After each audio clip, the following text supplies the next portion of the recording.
W jednej z ankiet w dziale społeczności zapytałem Was, czy chcielibyście materiał porównujący wydajność różnych konstrukcji laptopów w grze PoE2.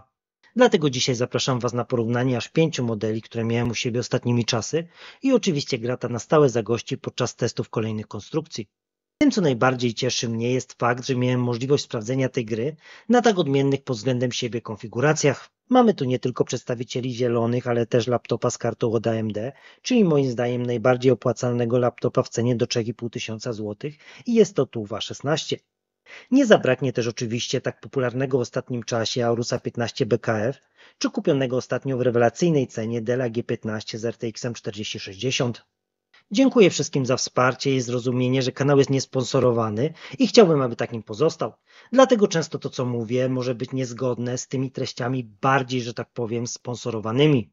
Dlatego każde wyświetlenie czy Wasza reakcja, nieważne czy jest to łapka w górę czy w dół, motywuje mnie do poświęcania mojego wolnego czasu na tworzenie kolejnych treści. Zacznijmy od najmniejszego z naszych dzisiejszych bohaterów, czyli Nitro 14. Jest to dość nowa konstrukcja wyposażona w RTX 4050 oraz Ryzena 5 8 generacji. Panel ma rozdzielczość 1200p o dość niskich czasach reakcji. Na maksymalnych ustawieniach bez DLSS zagracie spokojnie w około 60 fps, natomiast jego uruchomienie to okolice 70 klatek. Dodatkowo zmniejszając rozdzielczość do 1080p udało się wycisnąć dodatkowe kilka procent, ale nie wydaje mi się, żeby efekt był warty straty jakości wyświetlanego obrazu. Gra się na nim bardzo przyjemnie z uwagi na ekran z niskimi czasami reakcji.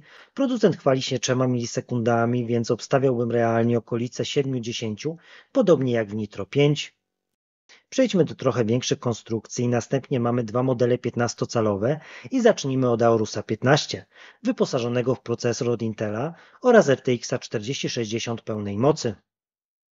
Model ten jednak ma matrycę 1440p i jeśli chodzi o granie w tej właśnie rozdzielczości, to bez DLSS jest to około 40 klatek, natomiast jego uruchomienie to okolice 70 klatek.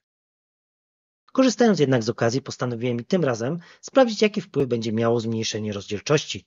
Po jej zmianie na 1200p mieliśmy do czynienia ze znacznym wzrostem do poziomu 90 fps z DLSS oraz prawie 60 bez tej funkcji. Natomiast idąc o krok dalej i ustawiając 1080p, otrzymujemy stałą ilość klatek w okolicy 100 fps z włączonym DLSS oraz prawie 65 z wyłączonym.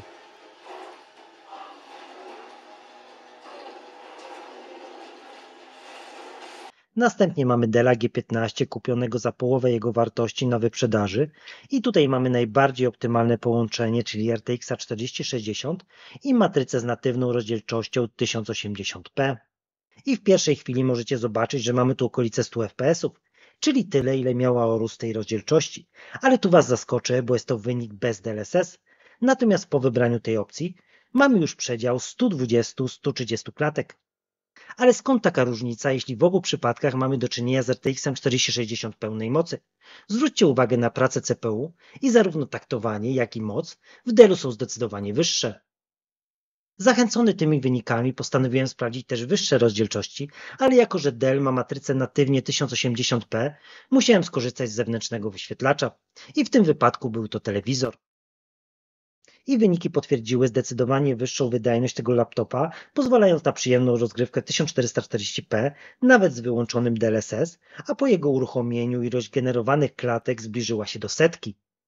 Co ciekawe, nawet 4K okazało się grywalne i to w 60 klatkach z włączonym DLSS i 35 bez tej opcji, co i tak robi wrażenie. Czas przejść do modeli z większymi matrycami i tutaj mamy jednego z reprezentantów z kartą od czerwonych, czyli TUFA A16. I jest to najtańszy laptop w całym zestawieniu, ponieważ często można kupić go poniżej 3000 zł, ale czy oznacza to, że będzie on najmniej wydajny? Zobaczcie sami. Granie w natywnej rozdzielczości, czyli 1200p bez FSR, to około 65 fps, natomiast po jego uruchomieniu ilość ta rośnie nam do ponad 70 klatek. Więc jak na najtańszego laptopa z całej stawki, wynik bardzo dobry. Co ciekawe, zmniejszenie rozdzielczości do 1080p nie dało zbyt wielkiego przyrostu wydajności. Na koniec Asus ROG G15 z RTX 3070 Ti o mocy 150 W oraz procesorem i9 12900H. Wybaczcie błąd, przerzucałem szablon z poprzedniego laptopa i nie zmieniłem nazwy procesora. Jak widzicie, wydajność konfiguracji pokazuje, że największą zmianą generacyjną między RTX-ami serii 3000 oraz 4000 było zmniejszenie zapotrzebowania na energię. Zobaczmy sobie, jak wygląda to w tabeli, jeśli chodzi o natywną rozdzielczość konkretnych modeli i zacznijmy od wyników z wyłączonym DLSS. I jak było wiadomo, kwestia dobrze dobranej matrycy zmienia wiele. Najlepiej wypada Dell G15 z wynikiem ponad 100 fps, ponieważ ma rozdzielczość idealnie dobraną do karty. Na drugim miejscu mamy mały remis ze wskazaniem i o dziwo jest tutaj najtańsza konstrukcja z naszego zestawienia, czyli Asus TUF A16 z RX 7600, ponieważ ta karta w połączeniu z ekranem 1200p dała nam ponad 65 klatek. Identyczny wynik uzyskał też Asus ROG G17, mimo mniejszej rozdzielczości matrycy. Niewiele gorzej, ale jednak na przedostatnim miejscu mamy Nitro 14, który posiada matrycę o rozdzielczości 1200p, ale mimo swoich małych gabarytów i tak poradził sobie zaskakująco dobrze. Na ostatnim miejscu jest Aorus 15, czyli idealny przykład tego, o czym mówię wielokrotnie. Po kiego grzyba w nim matryca z taką rozdzielczością? Te laptopy są świetne, ale były genialne, gdy posiadały ekran 1080p 360 Hz. Sytuacja trochę zmienia się, gdy odpalimy wspomagacze jak DLSS czy FSR. Co prawda dalej niedościgniony zostaje Dell z ponad 120 klatkami, ale zaraz za nim mamy Asusa ROGa z RTX-em poprzedniej generacji. Następnie Nitro 14 z RTX-em 4050 i ponad 80 fps, a na ostatnim miejscu Aorus i TUF, czyli przykład źle dobranej matrycy oraz kiepskiej optymalizacji FSR względem DLSS. Zaraz wyleją się na mnie gromy za to porównanie, dlatego zanim przejdziemy do wyników, gdyby wszystkie laptopy miały identyczną rozdzielczość natywną matrycy, słowo komentarza. Zestawienie to potwierdza to, co zawsze powtarzam, że laptopy trzeba traktować jako całość i nie można tylko patrzeć na podzespoły jak grafika czy procesor w oderwaniu od ich limitu mocy czy rozdzielczości ekranu. To trochę tak, jakbyście chcieli kupić komputer stacjonarny i powiedzieli w sklepie, żeby wylosowali wam do tego jakiś ekran i zasilacz. No chyba, że są tu osoby, którym nie przeszkadzają czarne paski na ekranie lub rozmyte tekstury, gdy nie grają w natywnej rozdzielczości. W takim razie z góry przepraszam.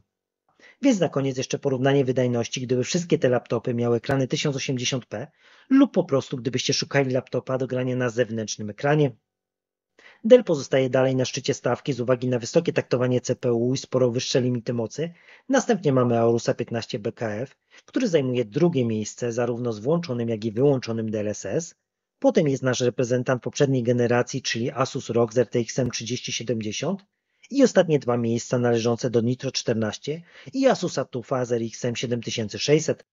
Więc tak to się prezentuje, przynajmniej w tej grze. I słowem podsumowania muszę powiedzieć, że zaskoczyły mi wyniki TUFa z RX-em oraz Nitro 14, biorąc pod uwagę ceny, za które można kupić te modele. Natomiast królujący w dzisiejszym zestawieniu Dell G15, mimo genialnych wyników, dalej wydaje mi się konstrukcją przewartościowaną. Oczywiście pod warunkiem, że musielibyście zapłacić za nią pełną cenę. Na szczęście często bywa na promocjach w okolicy 5000 zł i wtedy wydaje się on najlepszą opcją i to nie tylko do tej gry. Co do Aurusa 15, kto kupił go, gdy był w cenie około 4500 zł i to z gratisami, powinien być więcej niż zadowolony. Do doskonałości brakuje mu matrycy, którą miał jego poprzednik, czyli wersja 9KF, która niestety nie jest już dostępna. Zachęcam do dyskusji pod filmem, a jeśli potrzebujecie porady, jakiego laptopa wybrać, piszcie śmiało. A teraz trzymajcie się ciepło i do